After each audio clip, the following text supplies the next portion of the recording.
Okay, folks, if everyone wants to sit down, and we'll continue our show. And our big introducer is Mandali Del Baco, and you're with NPR out in LA. So that's a welcome, by the way. And Luis? All right, go ahead. Thank you. Thank you so much. Can you hear me? Yes. Okay. Thank you so much for inviting me to talk with this amazing author. As he explained, I'm with NPR. I'm an arts correspondent, and so I get to read a lot of books, and it's such a pleasure to read a books by an author that I really love that we're going to talk to today. If there's time, we're going to open it up to questions from you too. So just to get started, NPR has called our guest, Luis Alberto Urrea, a literary badass. Oh, God.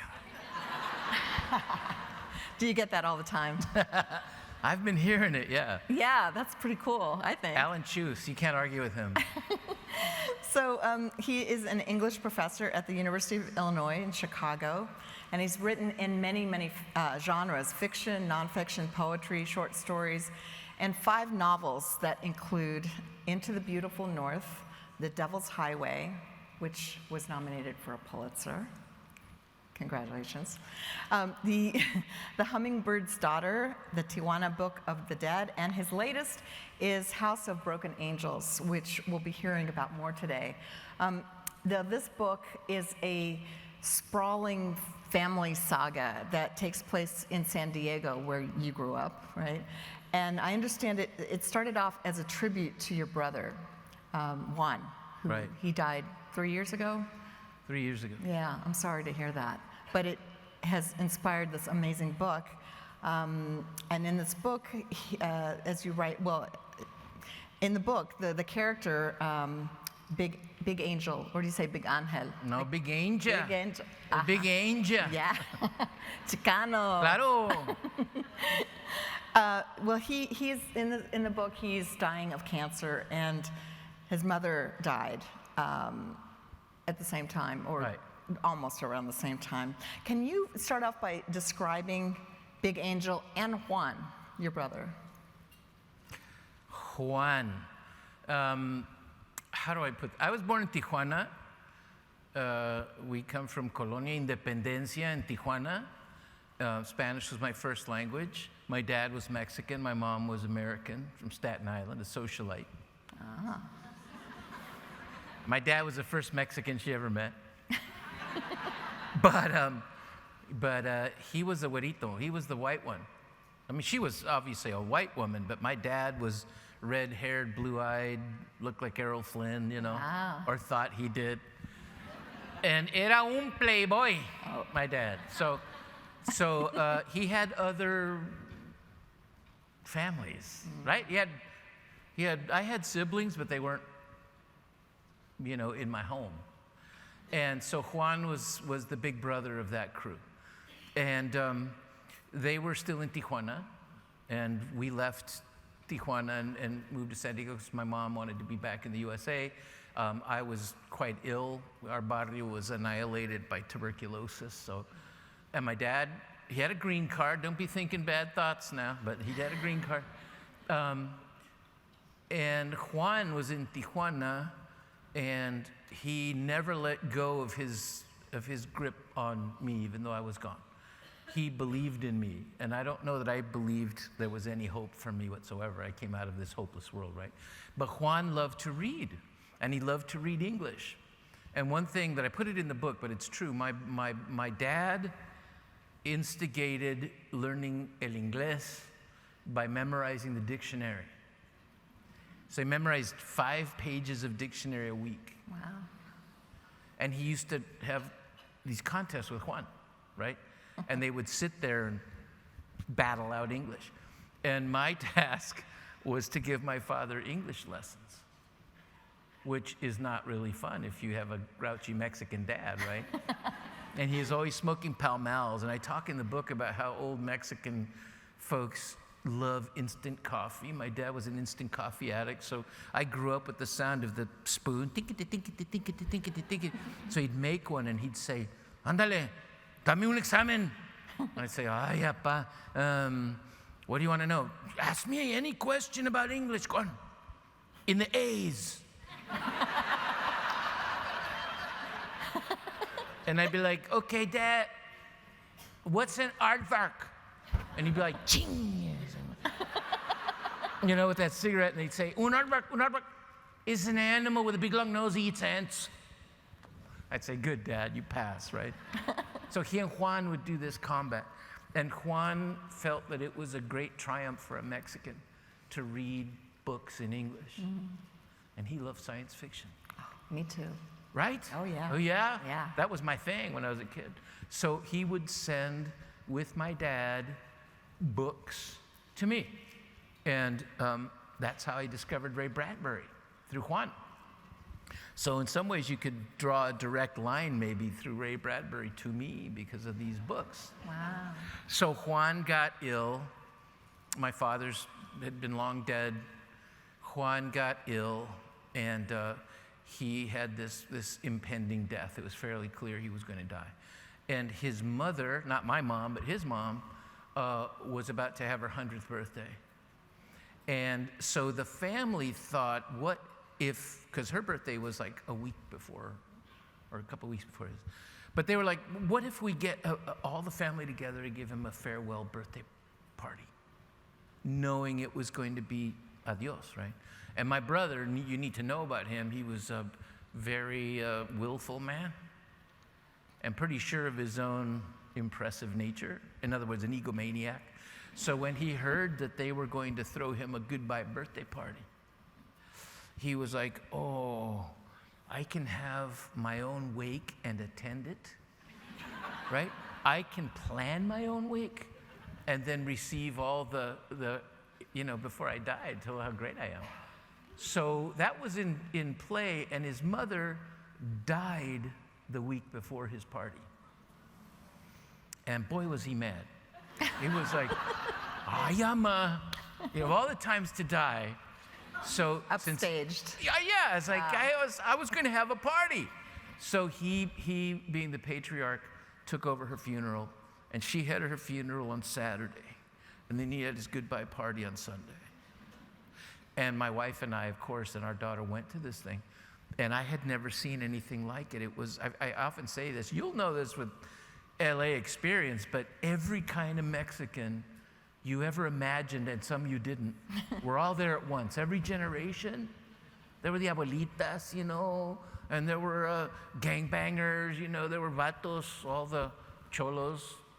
There were the PhD crew and the professionals, and then all of a sudden this group of Samoans went through. I was like, I said, who's the Samoans? They're like, that's your cousins. I was like, oh, primos. It was me. And there was this mad thing going on, and I'm watching my brother, who's clearly dying, and that was what inspired the book, just realizing, I didn't know really, we called it the Mexican Finnegan's Wake. We didn't really know, I didn't know that it was a book, but Cindy, my wife, kept saying, you gotta write about this, and I said, what's there to write about burying an old guy? There's no story, and she'd say, really? And I realized, the story was in the layers and the generations. And I thought, I've written so many border books. And I thought, in some ways, this is my farewell to the border. Mm-hmm. I've done it. I've done 25 years preaching the same gospel, and it's still bad. There's still 500 children stuck in a cage somewhere. And I just thought, I don't know how much I can say this, but I thought maybe I can talk about the depth of the soul of this family, people who are Americans by any definition, even the current definitions maybe. They've been here 70 years, gone to school, vote, pay taxes, but they're Mexicanos. Exactly. And how do you then deal with being an American and trying to bury your dad and having somebody come up to you and say, the president's going to throw you out of this country? And I thought, if I can drop those shocks in the book, maybe my readers will understand what it feels like when somebody goes after you out of the blue, right? So there were all those things going on. And I wanted to show readers I had finally become, a mature adult and wasn't doctrinaire, so I made Big Angel a Republican. I thought, I'm in my first Republican hero, you know, so that they can't accuse me of being too liberal or whatever. Well, speaking of that, I mean, we are now in Washington, D.C. Not too far from the White House. So, and I don't know what with this book and even just here on the stage, what would you like to tell President Trump and the politicians here? It's an invitation to say what you feel. Oh boy, mejor no. Mejor no. I don't, you know, I honestly, I don't even know what to say.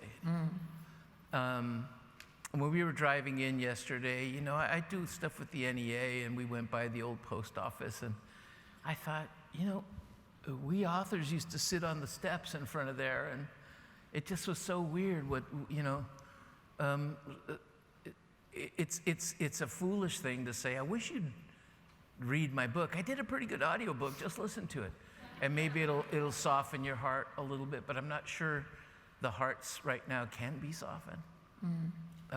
And I don't really understand it. I don't know why us. One of the things I do with the NEA is talk to lots of kids. And I can't tell you how hurt and afraid and wounded and self-loathing a lot of our children are now. And I keep trying to tell them it's going to be okay, you know, and kids like to laugh, right? So I tell them, look, this whole thing, it's like a lighthouse that's casting a beam of hating somebody else around. And it used to be Irish people, used to be Chinese people, it was Germans. Sometimes I read them what Ben Franklin said about Germans. It sounds just like what's being said about us now. And I tell them, you just got to believe me. This is your century. You guys are going to be fine. And they'll get bored with you, and they're going to get really pissed off at Norwegians one day. And then you're going to hear, like, stop the Vikings. They build a wall up the East Coast and stop those Vikings. And you have to prevail and hold steady. But, you know, if we're not, I think, out there actively giving love and hope to people, I think we're doing a bad, bad thing. So I don't know what I'd say. I really don't. Well, thanks.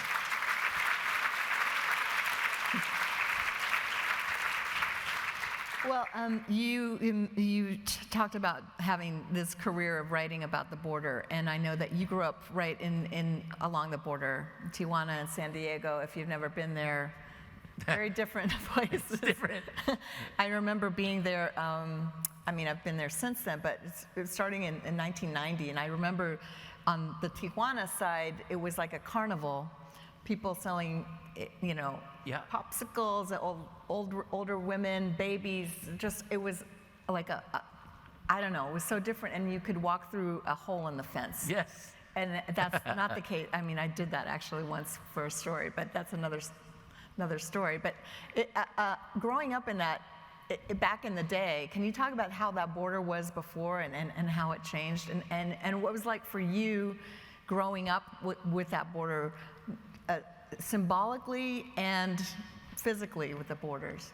Well, it was never a laugh riot necessarily, the border, but back when I was a kid, the border was certainly not what it is now. It was incredibly funky. And you would drive actually through the Tijuana River, which is, you know, sewage effluent basically, but it was all wooden bridges, and the Mexican guys couldn't care less. They never looked at him. They're like, yeah, let's go on through. And when you come back to the U.S., I put it in my book, but when you come back to the U.S., there were about 6 plywood booths with really bored U.S. officials sitting in there. And there were no computers. There were no, you know, no cell phones. They had a booth, maybe a fan if they were lucky. They had a typewritten list of gangster license plates they had to watch for each car pulling up. And they had a dial phone in case they saw one. Get down here. You know. And there was this whole little ritual. You'd pull up to the booth, and the guy would get out, and he'd say, "Hola, amigo, tiene papeles?" And the guy would hold up a green card. "Oh, it's good, amigo." And then they would give you this entrance exam.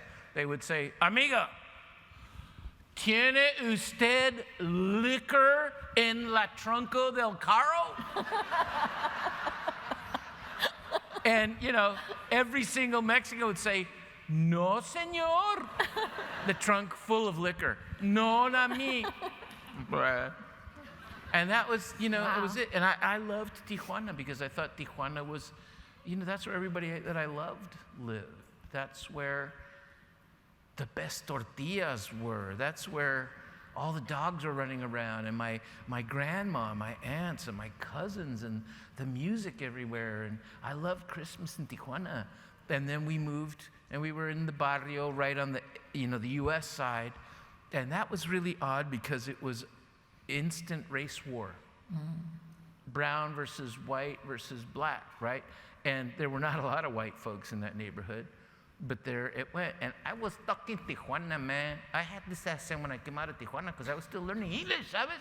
And I was stuck in Spanglish, right? So how a bike was una bica, right? Somebody's wife was la waifa. And then cake was keki. Except if it was an old lady and she'd put a diminutive, so she'd say un quequicito. That's how I was talking. So you can imagine me walking through the race war neighborhood, Irish-looking dude talking all Tijuana, and it was like, you know, it was like peace spread through the barrio because everybody was like, gentlemen, let us kick his ass. And then in 5th grade, I moved up to a little working class suburb to the north. My mom was in heaven, right? Because she was back to white folks in heaven. And I found out in 5th grade that they hated us. I had never been more shocked in my life. And, you know, I lost my Mexican accent like that. I think I didn't mean to, but I thought, I'm not going to survive here. All these nice kids, you know, I've talked about this on stage before, but I thought I'd gone to heaven. These guys had lawns, green lawns. I thought, wow. And they had the Boy Scouts. I was like, what's the coolest thing I ever heard of, right? We dress up in little uniforms and go camping. And my dad had been a Mexican military man, macho, and he hated it. He hated it. He didn't approve of the Boy Scouts at all. And I remember coming home one day after a camp out, and I was in my little uniform, and he's like, mijo, you're wearing shorts. I said, yeah, it's our uniform. It's got knee socks. I said, yeah, it's our uniform, Dad. And he said, mijo, if you want to be a man, join the army. Whoa. I was like, I'm in 5th grade, Dad. You know, and that's when it hit. During that period, that's when, you know, you hang out with your homeboys and you're in the bathroom, 5th grade, all my new white boy friends, you know, and they didn't know how to say my name, so they thought my name was diarrhea. Oh my God. Urine, urethra, and unreal. Which unreal, I thought that was pretty cool. That's cool. Yeah. And we were in the bathroom, and one of the boys from my Boy Scout troop says, hey, Unreal, you know what you are? And I said, no, what am I? And he said, you're a greaser wetback man. And they all started laughing at me and yelling, greaser, greaser, greaser. And I remember just standing there thinking, ¿qué? What is that? And they all left and left me in the bathroom alone, and I started looking for the grease. Like in that moment, I thought, we are drooling grease and don't know it, and all of y'all are looking at us saying, disgusting. Yeah. And that's when it turned. That's when I started hearing things against us, and that it was filthy. And you know, people in Mexico smoke horse dung cigarettes, and all the women are prostitutes, and they eat cat tacos. I thought, what? So I was lost. I didn't know what to do, and that was kind of my journey into the U.S. Well, and a lot of this you have put in your books too. Oh yeah. Yeah. It's revenge. That is a great revenge. Yeah. No, but you know, the people are going through this. Mm-hmm. Still, and it's not just Latino people. People are going through this stuff. Asian people, African American people. It doesn't cease. And so you just want it to cease. I never understood what is the problem of looking at somebody and loving them. It's really hard, right? They're just a person. They have babies, they have dreams, they're tired at the end of the day, their feet hurt. What's the problem? I've never gotten it. And I didn't get it in that neighborhood. And then I didn't get it in my later, better neighborhood. And so I've always sort of insisted on trying to represent that culture. And I've got to say, the border, the border, to me, it's just a metaphor. It's a physical metaphor, because the border's running right through every audience I ever see. Things separate us from each other. Being a teacher, you see a group of young women come into class wearing the hijab, other students move away from them. Mm-hmm. So my job is to make the other students. What do you say to them? It doesn't take long, because they're very smart young women. So we come early, and I always start the class saying, Assalamu alaikum. And I say, alaikum assalam. I say, hey, how's your dad? Oh, my dad's hilarious, my dad. Because everybody in the class is thinking, oh, their dads, terrible men. No, I love my dad's so funny, blah, blah, blah.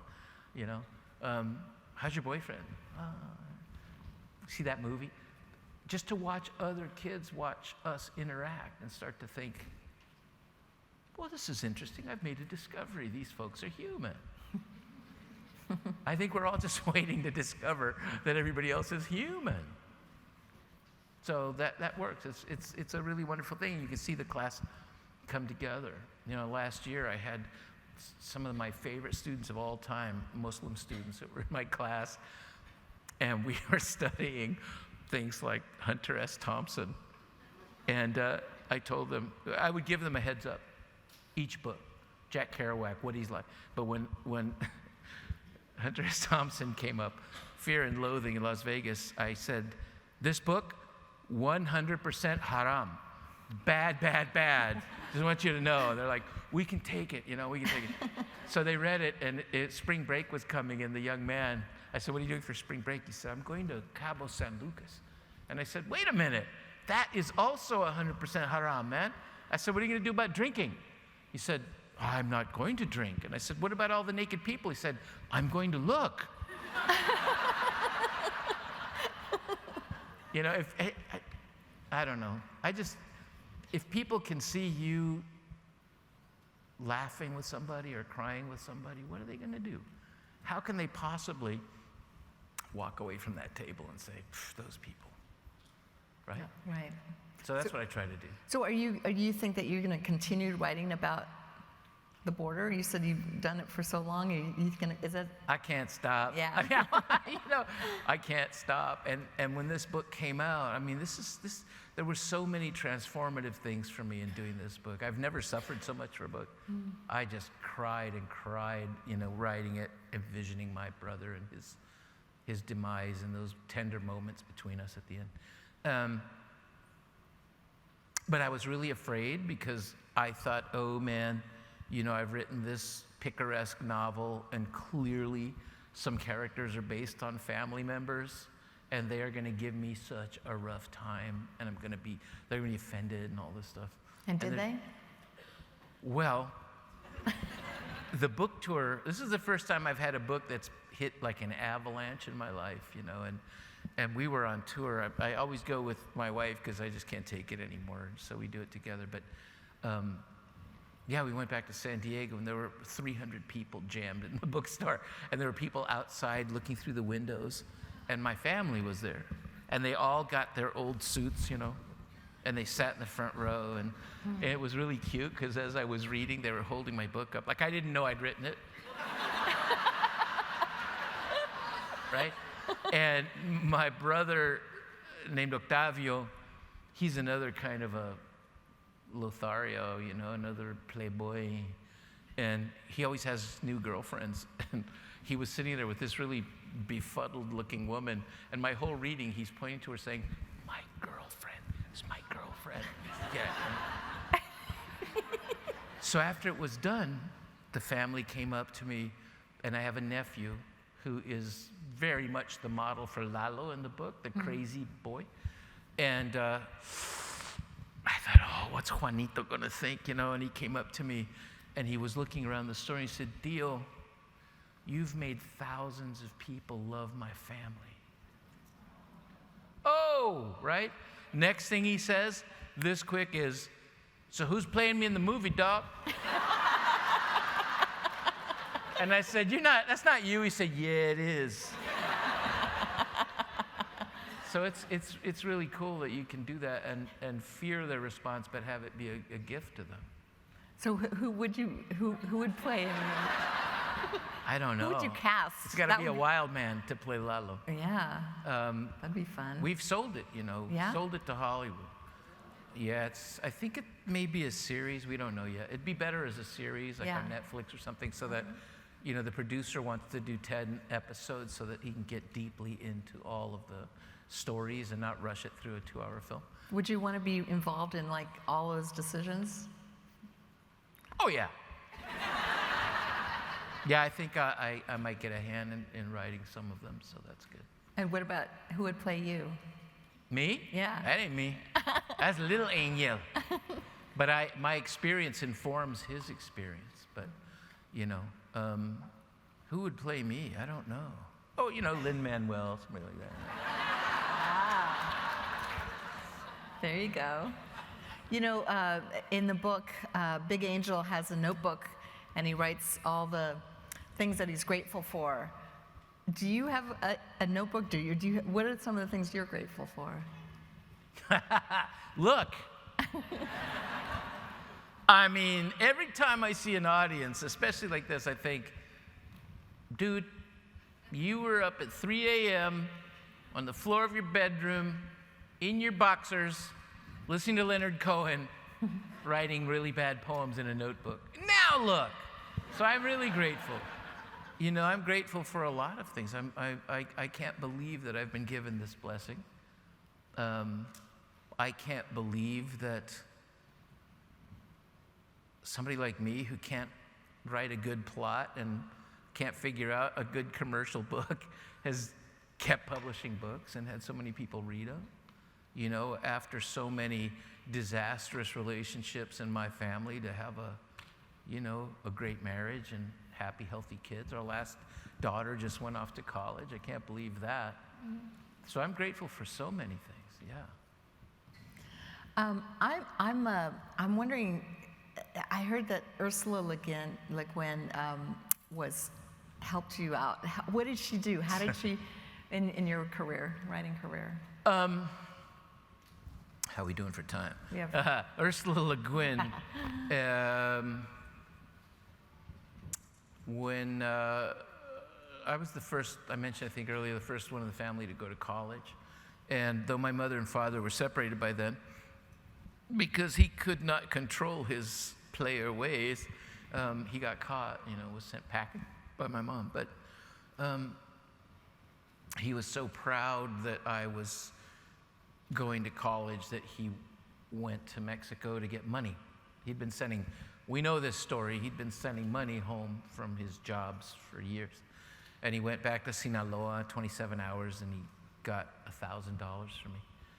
And he drove back alone 27 hours and then crashed. And there's a lot of implications that really evil border Mexican cops were involved in that crash. And they had him, and he died in their care after 8 hours.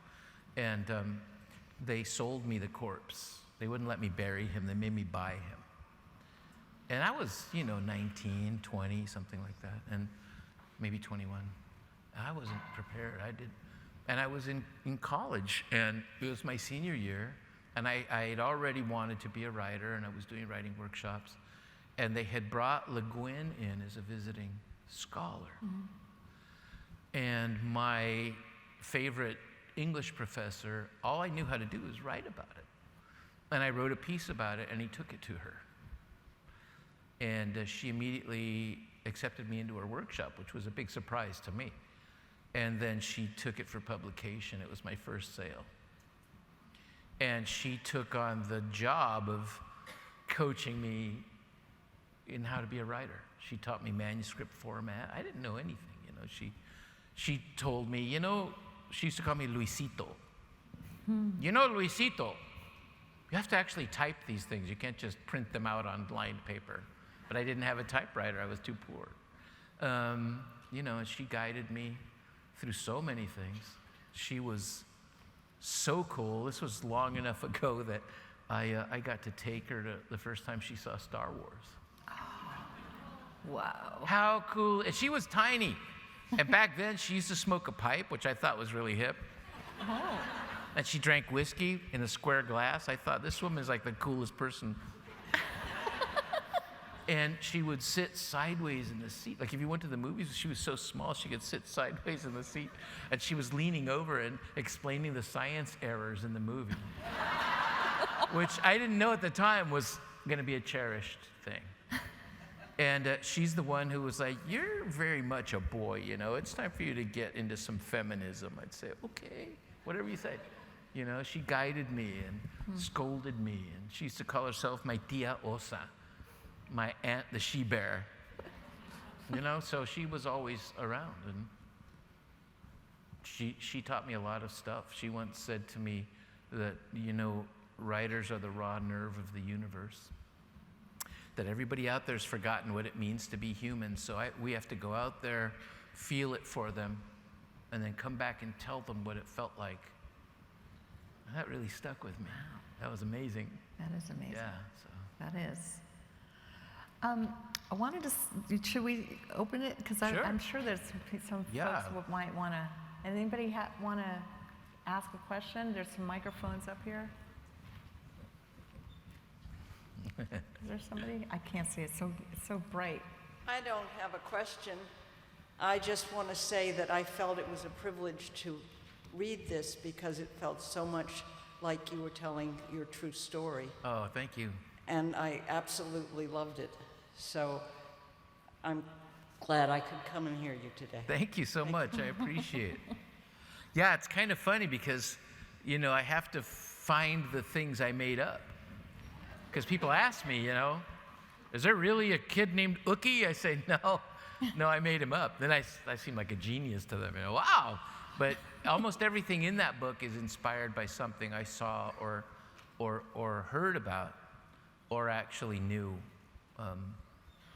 For example, my favorite passages in the book are when the brothers are lying in bed together talking, as Juan is sort of Juan, see? As Big Angel is sort of dying, and that was my brother and me. At that farewell party, he was very tired, and they'd put him in bed, and then he'd call me to come back. Get my brother, get my brother. And when I first went back there, he was always not a standoffish man, but a very contained man. Not a hugger, not a kisser. Never said, I love you. And he said, get in bed. And I said, what? He said, come on, get in bed. And I thought, oh my, I'm gonna get in bed with you? So I was lying there in bed, and we were both looking at each other. And he was tiny, you know, hadn't been tiny. And we had these beautiful conversations. And I think the conversation that kicked off the book, I put in the book when he said to me, oye, carnal, he said, I'm lying here thinking about things, and I just realized if you turn 74, you've only seen Christmas 73 times. He said, that's not enough. And he said, so I had a question. I said, what? And he said, do gringos kiss each other? And I said, gringos kiss each other? You mean like in the movies? He said, no, in families, do Americanos kiss? And I said, sure. I said, yeah, I'm sure, yeah. I mean, kiss your mom, right? He said, no, moms don't count. If you don't kiss your mom, you go to hell. I said, oh, yes, I've seen dads kiss their sons. Of course, yeah, sure.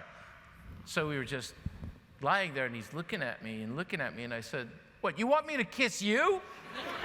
And he said, no, psst, no, yeah. I kissed him on the forehead, you know, we're like, that wasn't so bad. No, it was okay, you know. And that was the first and last time I ever kissed him. So that I think, aside from just the tumult of the party, that moment, I think, really kicked off the book for me. And I wanted people to feel it, you know? I wanted my brother to be their brother, especially perhaps in this era we're in. You know, try to do some subversive work. Hi.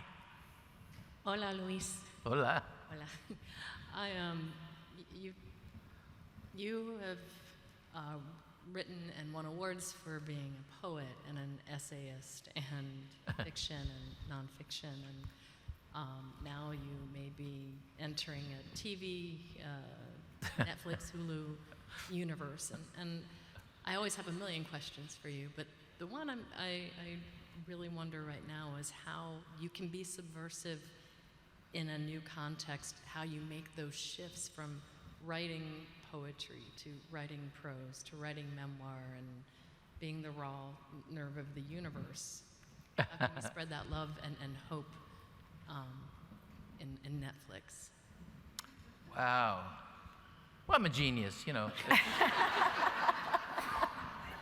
I don't know. Eudora Welty said something along these lines that out of love you can write or speak with sheer fury. And, you know, I thought either I'm consumed by the rage I feel, or I try to deal with love in the work. So that was a motivating factor, but also because I came from, you know, working class roots. I mean, my mother would be appalled to hear me say such a thing, but it's true. I mean, my dad worked in bowling alleys. I spent my boyhood in the back of bowling alleys, climbing around Brunswick pin tending machines, running on the catwalks. I had a little plastic gun playing James Bond. I was like shooting bad guys in my mind, and they were falling to be killed by flying bowling pins. And I watched my father build things, and I watched my father repair things, and I thought, well, I want to be a writer, so, you know, it may be like being a carpenter or something, right? You got to learn everything. And I loved all of it. I loved poems. I loved songs.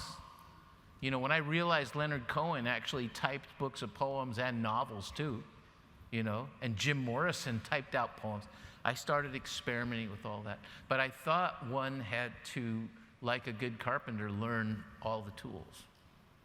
And I did not realize till college that people, you know, specialized. And I thought, you posers.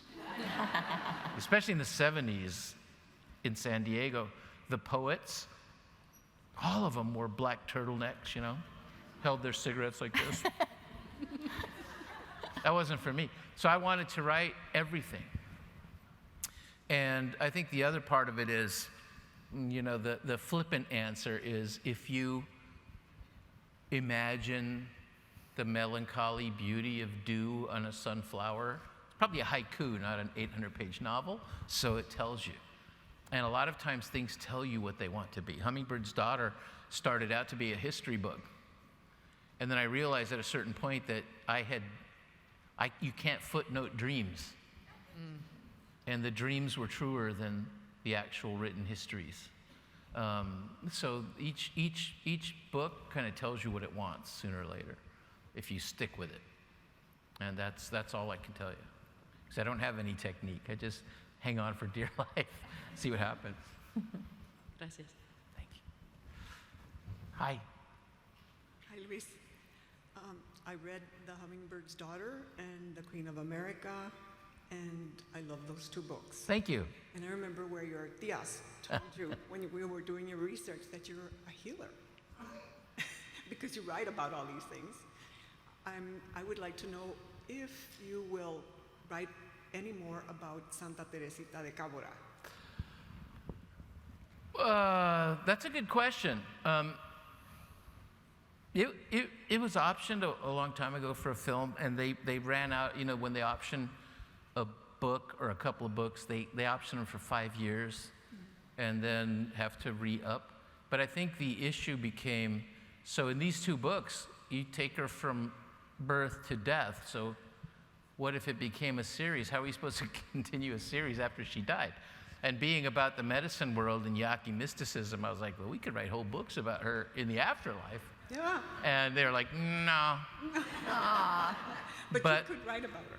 Well, so much material, you know, came that I couldn't put in the book, but there were no bibliographies about her, and I've got a gigantic bibliography after 25 years working on that thing. So I've often thought it would be interesting to go back and tell some stories, maybe about my experience of writing the book, because once I entered into her world, really crazy things happened to me. And, you know, I've been telling writing students a lot, because people are doing like PhD things on it, which I can't believe. But I tell them, you know, a lot of the book was designed as a handbook of initiation. And there's a lot of hidden material in that book about what it was to be initiated on that path. And for example, the dreams in the book are all dreams that the medicine people gave me in series.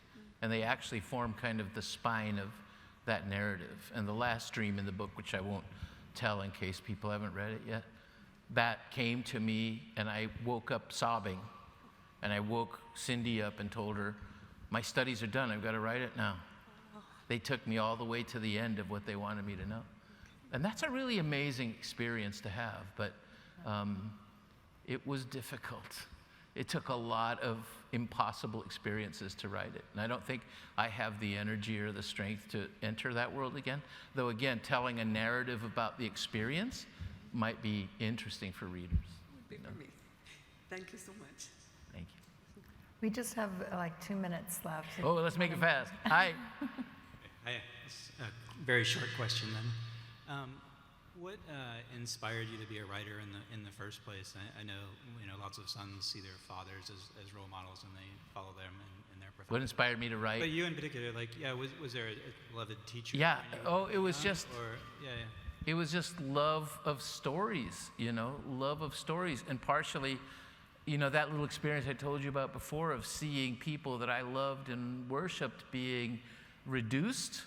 It was like watching butter melt in a pan, these people just disappearing into this clear fluid in the heat of disdain. And so I was pretty sure that A, I wanted to be a rock star, but B, I wanted to tell those stories before they disappeared. And, you know, like all poor boys, I wanted to be rich and famous. And it took a while to realize I just wanted to bear witness. So I think a lot of it came from madness over books, still crazy for books, and wanting to tell the story of people who don't get their story told. I guess including me. One quick follow-up. Like, how about, and what gave you the confidence to write like that and to know that you could be a writer and to do Confidence? It's more madness, I think. You know, you just have to decide you've got to do it. You've got to do it. I always tell my students, you know, I'm a bad professor for you because I don't care about your grade. I don't care if you get a PhD. I want you to get a black belt in writing because it's a life way. It's my pathway to the sacred. And so I want you to walk the road, whatever happens. And that was just, you know, I couldn't not do it. I can't not go to the bookstore. I can't not get any new Mary Oliver that comes out, you know, or, right? Oh my God. And so it was that, just passion, just love. I always wanted to be a guitarist, but I had no talent, thank God, or I'd be in one of those dad bands playing bowling alleys instead of writing books. Well, thank you so much. Thank you. It's wonderful. Thank you.